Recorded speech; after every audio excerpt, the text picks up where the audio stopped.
Welcome to Hometown Explorers, the show where we invite our guests to accept the Wonder Outside 3x3 Challenge. I am one of your hosts, Jason Milligan of the Go Get Outside podcast. And I'm Ted Madison, also known as Ranger Ted of the Wonder Outside podcast. And Ted, why don't you tell us what the Wonder Outside 3x3 Challenge is? Sure thing. The 3x3 Challenge asks, what is 3 minutes, 30 minutes, and 3 hours from you that would provide an outdoor, recreational, fun, vital, healthy, and great place to explore in the outdoors? That's right, because we believe that no matter where you live in the United States, there are exciting outdoor opportunities right near your home. Absolutely right. Let's go meet today's guest.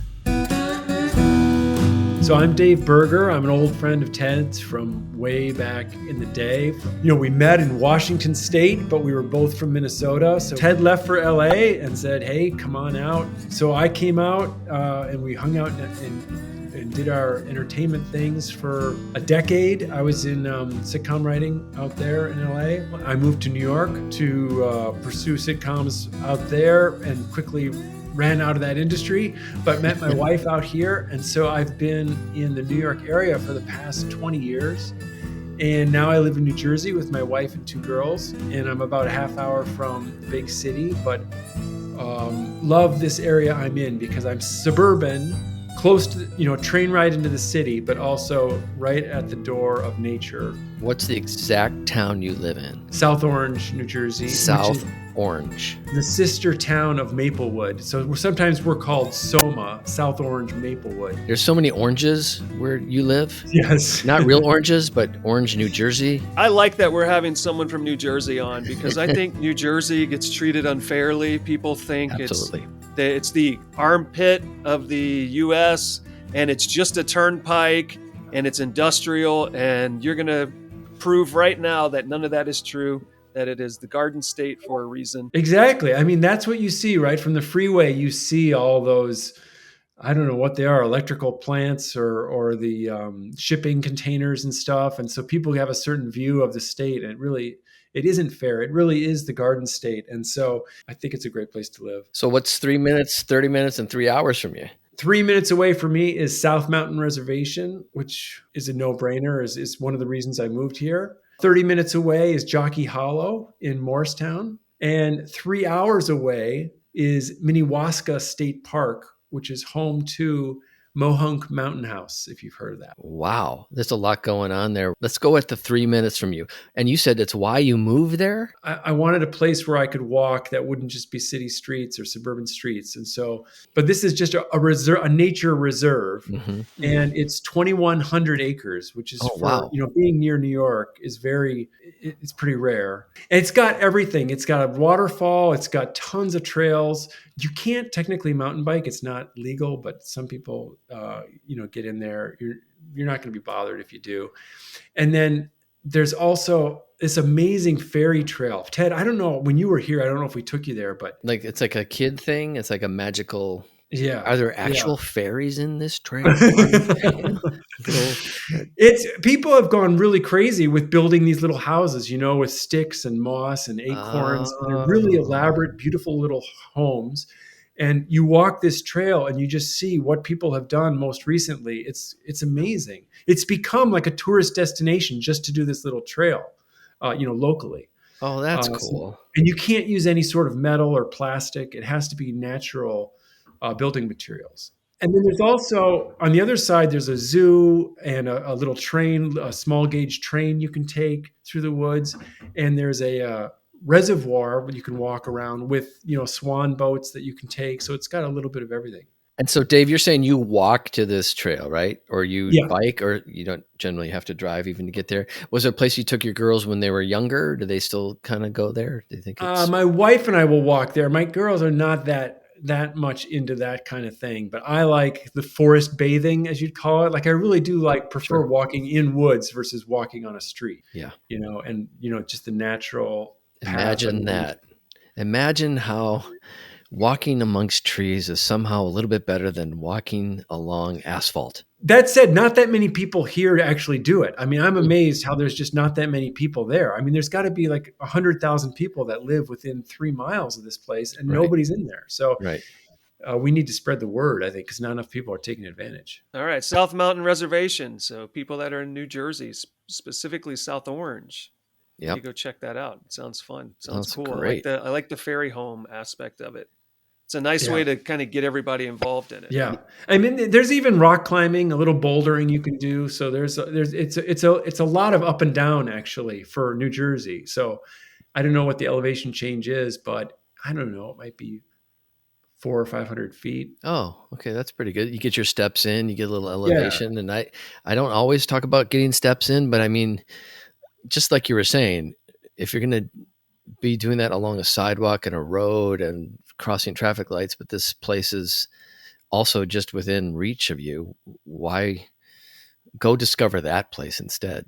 So when you've got a little more time and you got a little more gumption, you end up going somewhere a little further away. So this is Jockey Hollow, which is famous for, this is the place where George Washington kept the Continental Army hidden from the Brits during the winter of 1779. So it's literally kind of over this little mountain range. And that was far enough away that they didn't come after them. And so they just had to bear through this brutal, brutal winter where they kind of had to construct their own little cabins and, you know, make their own fires. And it really was kind of a horrible existence there through that winter. But you can go there now and they have a really nice display. You can go in. I mean, they have actual cabins that you can see that what they were like still in the woods. But then they have an indoor display where you can see what it was like to live in one of these things. Oh, wow. So really interesting view of, you know, what people had to do, you know, and the sacrifices people made during that war, and all right here in our neighborhood. So that's like on top of all the beauty and just being a nice park, you've got that aspect of historical things going on, which adds a whole nother layer. And so you're there hiking or biking, or what are you usually doing when you go there? Yeah, either hiking or biking, and it's gorgeous. It's sort of like you're sort of dipping into this little valley that feels very undiscovered, and you don't feel anywhere near New York City or anything like that. You feel like you're somewhere else for sure. Do you ever reenact the starvation and the hardship just to see if you could make it? Maybe for a few minutes, but not much longer. Like you maybe don't take a Cliff Bar one day just to Right, see if you yeah. can go another Yeah. another half hour. You said when you go to South Mountain Reservation, you feel like there's just not a lot of people taking advantage of it. Is it the same vibe when you go to Jockey Hollow area too? That's just fewer people in there that you would think would be in there? Yeah, I mean, it's so big. I think you don't really see a lot of. I've never seen a lot of people there either. That's the best thing ever. It's just so big that you just don't notice that. I think that's a great thing to highlight, actually, that when you're out exploring a place that you go to a lot or someplace new, suddenly it's just, wait a minute, I haven't had to cross the street, move around somebody's dog, dodge somebody on a scooter going down the sidewalk for 5 minutes now, or 10 minutes. And that feels great compared to New York City, where you've got that stress of always having to interact with people or navigate people and machines. Machines and safety and all that. So it really is. It's like taking a break from all that. So it feels extra nice. All right, and that is 30 minutes from your house, correct? Yeah. All right, so we've talked about 3 minutes from the house, 30 minutes from the house. So when you want to hop in the car and drive 3 hours away, where are we looking at? So I'm super excited about this place every time I get a chance to go. And I don't if you guys are familiar with Mohonk Mountain House. It is. I'm not sure if it's in the park. I believe it's in the park or right adjacent to it. Minnewaska State Park, which is up near New Paltz, New York. It's about 2 hours from New York City. You have to climb up a ways. You take your car up into this mountain, smallish mountain range, and you get there. They own a lot of the land around there, so you have to pay some insane parking fee. Like I think a family of 4 is like $100 to park. What? Wow. Yeah, but I'm recommending it. I'm still recommending it. Right. And Ted knows how cheap I am. So you park, you go up, and this old historic hotel resort is built on this lake with all these granite cliffs all around it. And you feel like you are in Switzerland. And especially in the fall with the leaves changing, everything is elevated. The lake is up high. So you are looking out beyond, over this big valley as well. And they have this amazing hike there called the Lemon Squeeze, where you're scrambling up through these rocks. It's really like an all fours type of thing. And by the end, the actual Lemon Squeeze is like a 12-foot, 15-foot, like pull yourself up on this ladder type of deal. It's a little sketchy for some people, and you end up on the top, tippy top, looking out with a great view. So it's all amazing. You can go down and have hot cocoa in the cafe. Really, really nice place. And Is so the hot cocoa free, or is it also an exorbitant Everything price? costs money. $75 for hot chocolate. Yeah. But you're saying it's totally worth it. I mean, you're doing a bit of a drive to get there. This is the destination you want. But I mean, just to have that payoff of all those views and that feeling of you're isolated, or you've got these commanding views, but you kind of have to work to get to those a little bit. And you imagine these hiking trails have fences on them to protect you from falling, but they're all like wooden, handmade fences. So it feels like Europe. It feels very European, almost like hut to hut hiking, which I've never done, but I assume it would feel like that. And it sounds like with these railings, they've taken into consideration the natural environment, and so built something that fits the aesthetic of where you are, instead of just shoving a bunch of metal into the ground and a bunch of wire. Exactly, which is the worst, which makes the experience worse. Yeah, And it definitely makes instead it uglier. Yeah. Yeah, exactly. Did George Washington build those fences? It's funny. He built them out of his teeth. Everybody around here has a George Washington story. I like to say that South Orange is famous because George Washington once returned a sweater here. For those people who can't afford the $100 parking fee, do you have any tips on how people could potentially get around that? Great question, Jason. So yes, you can actually park in the state park, which is only like a $12 fee, and then it's just a hike of 4 or 5 miles, well, maybe 3 to 5 miles. A beautiful hike though, worth the trip. So I would definitely recommend doing that. That's the way to go. Okay, so you can park for $12 in Minnewaska State Park, but if you want to go right closer to the mountain house, you have to kind of do a hike. The only thing is, and I don't know if we have to delete this or not, but we'll decide later. It's technically private property, so you're not supposed to be on their property. But I don't know how tight they are about regulating that. It used to be done. It used to be done all the time, and I don't know exactly if you get a wristband or something. I don't. But you're paying $100 to park at this area, and then you're saying where you hike from that is maybe restricted. Well, if you pay for the $100, you're good to go. You're good. Okay. Or if you're staying at the resort, you're good to go. But got it. It's like $350 a night. So the bargain to get around all that is to park in the state park and hike in. But there's a possibility, because it's private land, that $100 is actually an entry fee and not a parking fee only. Right. Got you. Technically, So you may have to pay for the access because it's private land. But the excitement of trying to get away with it is part of the appeal. That's what we want. That's right. And you get that extra hike in there. You get to check out the state park next door as well. So you said there is an expensive resort you can stay in. Is there also any backpacking or like overnight camping or anything offered in the area? I imagine probably in the state park there is. In the state park has great rock climbing, that's like known for the Gunks, I think it's called. Oh, the Shawangunks. So that's where the Shawangunks is. Okay, great. Exactly. You're talking to the right guy there, Dave, because I don't know what he's talking about. Shawangunks. I never know how to say anything. I don't either. That's why I call it the Gunks. But that's like the best place locally for rock climbing, from what I've heard. Yeah, it's a really well-known area. Yeah, amongst climbing communities in the United States. So sweet. So there's this awesome mountain house area. There's this great state park next door. There's the Gunks climbing area, potential private land issues you get to try to skirt around, amazing views, and then a lemon squeeze. So it sounds like a nice collection of adventures to have over a day or two. I highly recommend it. I mean, I didn't go into any like ocean, like there are certain ocean things we could do out here, down where the New Jersey Devil lives, down south. these are my favorites for actually getting out, getting up a little bit and getting in the woods and just getting away from the city. Wait, who's the New Jersey Devil? I mean, I know it's the hockey team. The hockey team is named after a real Oh, right. myth. I don't know exactly. Do you know, Jason, what it is? Yeah, I don't remember all the particulars, but it's the cryptid, Yeah. a mythical creature that some people believe exists and that maybe there's legend behind, but no real evidence for the existence. So the Jersey Devil is the one in New Jersey, and it's like it has bat wings, right? And it can fly. I think he lives just near exit 9A off the turnpike, just before you get to Newark Airport there. I do want to say that for a brief time, I did live in New Brunswick, New Jersey. And so I am sort of familiar with this area. Dave lives now a little bit north of there.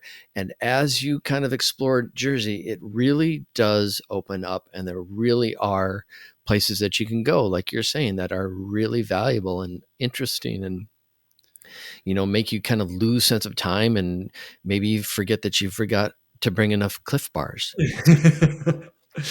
Exactly. When you were mentioning there are all these other locations you could have chosen, and I think that's part of the fun of this challenge is that you've got to pinpoint 3 locations, but it also just makes you aware of how many other options there could be. And that no matter where you live in the country, there are probably exciting things you could be doing outside if you just take the time to look and see. Absolutely. And we kind of, in the middle of the winter, we kind of say like, oh, we've gone everywhere. Where can we go? And we really don't realize how spoiled we are with options. Mm-hmm. There's so many things, rails to trails, whitewater rafting in the Delaware Water Gap, canoeing, kayaking, so many things to do. I'm all for New Jersey. If you want to be an outdoor person, but earn some money in the city, I highly recommend New Jersey. All right. So I think you've done a good job of teaching the audience that New Jersey is not just an industrial area in the armpit of America, but that it is a beautiful place that deserves the name of the Garden State where you can do amazing things outside if you want to. Come on over. My friend Bruce Springsteen and I will welcome you. So now we'll transition into the final question that we've been figuring this one out. So we haven't quite figured out what the actual structure of the question is. But when Ted invited you to do this 3x3 challenge and you took the time to kind of look around and see what was in your area and pick your 3 places based on distance and time, is there anything that you kind of discovered in that process about your area in general? Like, did it open your eyes to anything that you hadn't realized before about New Jersey? When I was looking at the map, and if you go on Google Map and you hit the terrain view, you see the mountains that go down the northeast coast from really Vermont all the way down to North Carolina. It's a bunch of like finger ridges, all parallel going down.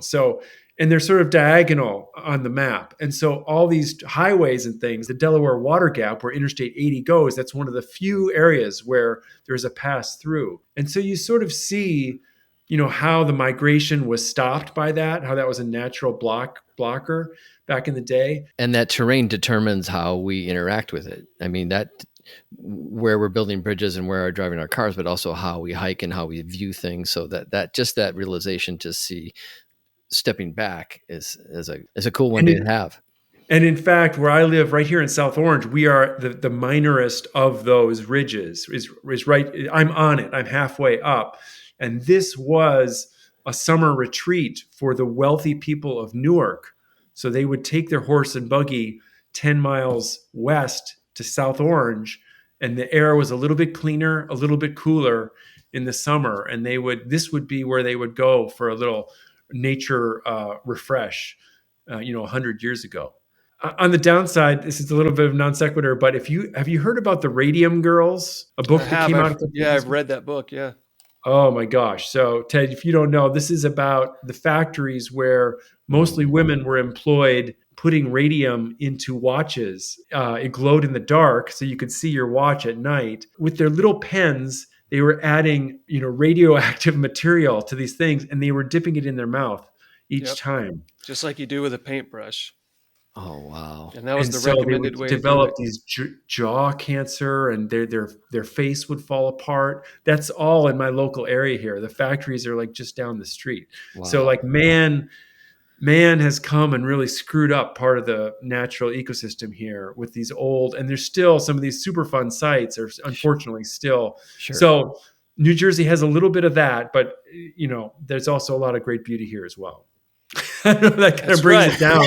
That's right. So Jersey, it has wonderful industry, super fun sites full of toxic chemicals, and then amazing nature outside of that. And just like all places in the United States, it is a mix of all sorts of things. And yet within 3 minutes, 30 minutes, and 3 hours, I guarantee you there are awesome outdoor activities outside your home.